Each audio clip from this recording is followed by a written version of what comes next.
Sal ek ooit weer so goed wees? Jakobus 4 vers 10. Verneder julle voor die Here, dan sal hy julle verhoog. Ek is vas oortuig, elkeen van ons het al foute gemaak ergens in ons lewens of hoe.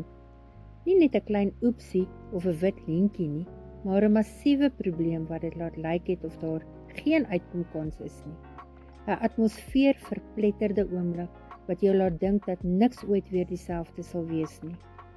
Die normale menslike instink is om onmiddellik self jou foute probeer regmaak voordat iemand agterkom wat jy gedoen het.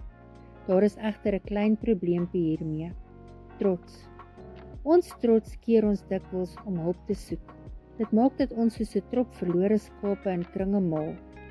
Gelukkig vir ons is een van God se name Yahweh Makadesh, die God wat heilig maak. Solank as wat ons nederig na God draai, sal sy oop arms altyd afwagtend daar wees, reg om elke sonde te vergeet en te vergewe. Moenie jouself vergelyk met wie jy was voordat jy daai fout gemaak het nie. God nooi jou na 'n nuwe toekoms. Kom ons bid saam. Vader God, dankie vir die vergifnis wat U elke dag vir ons aanbied. Dankie vir die onverwaarlike liefde wat U vir my gee.